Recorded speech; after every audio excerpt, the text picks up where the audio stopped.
Hello, hello. Bl'Artagnan here, bringing you Ice Reaper, Kurasame Lost Chapter Lufenia, Team 2. Wanted to use Kurasame in his own event, because I think we'll be seeing a lot of use of him as a call, but I think it'd be nice to use him on the team before he gets relegated to that. Also wanted to try out my blue Strago, who I didn't really use too much in Synergy, so I wanted to see how he does now once we're out of it. Starting with that Rude Call to get that weakness damage up from the Kurasame enchantment. You'll also notice that I didn't Jack Call with Kurasame, which I'm going to do on his next turn, because I wanted to get the break order good, since their turns were all stacked up. These guys are very fast. You have to just kind of keep pushing them back and pushing them back. Oh yeah, before we begin, please hit the like button if you haven't already, as well as the subscribe button. It really does help me out quite a bit. And you know what? Feel free to hit the dislike button if you think there's something I could be doing to improve. I'm always open to new feedback. Leave a comment below sharing your thoughts. It'll crush my self-esteem, but you know what? I need it. It's important for growth, right? Anyway. So, yeah, this is just kind of a super damage team. I really wanted to not have to pull Kurasame out after saying, oh, well, he's a call, yada, yada, yada. I was really hoping that I could switch out my Garland actually after, and kind of just have Garland BT effect throughout the entire fight, and just swap Garlands. But unfortunately, I really needed that delay, and I figured Kurasame's gonna have to be the one who has to go, which I guess kind of defeats the purpose a little bit. I'm not really trying to show off Kurasame's strength on the team here. I mostly wanted to use him for funsies.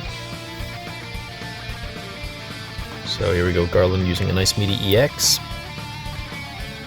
Because, yeah, at this point, Kurasame is leaving the main value he has, which is that debuff.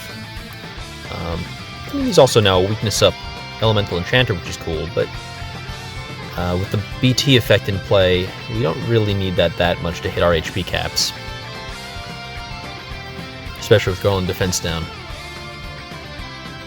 So we're about a third of the way through the fight already, and I really haven't been paying too much attention to what we're doing, because we got back-to-back Garland delays, plus Strago using his Grand Deltas to push them back even further. I may or may not have had to reset a couple times early on because I forgot to use his AA to set his Soul of Thamasa up. I really kind of wish they had given him one less use of that and just given him buff start with Soul of Thamasa, whatever. It just would have just made things a little bit cleaner and made it a little bit less micromanagey.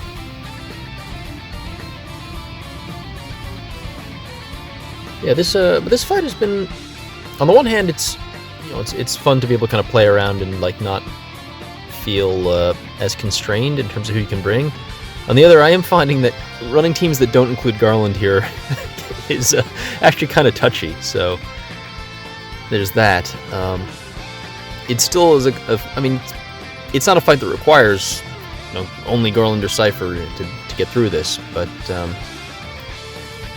definitely finding that it's not quite as freeing as I thought it was the first time I ran it, which is cool, because that means there's kind of a sweet spot of challenge you can find if you're trying to push yourself. It doesn't have to just be a pure stomp fest. That was my issue with the Lael fight, was it either was a pure stomp fest because you brought Lael and Kais, or I guess one or the other, or it was just kind of an obnoxious slog because you didn't bring those two.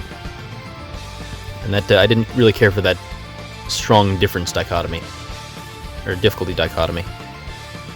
This one feels a bit more balanced in that regard, which I'm down with. So, friend Garland is out. Happily, we still have about 40% to go, and Kurasame can actually show up and do his thing in the party, which I'm sure he's happy about. Surprise student Jack coming in to help us out there. So something I actually noticed I do with Kurasame in this fight, which I've done in the past before as well, is I actually let his Quiet Instructor buff fall off, his skill 1 buff, because I keep spamming his skill 2, figuring it probably does a bit more damage overall. So, yeah, that, if you're going to be bringing Kurasame to fights, remember to use the skill 1 from time to time just to refresh that buff, because it is a long duration, but that means it's easily forgotten.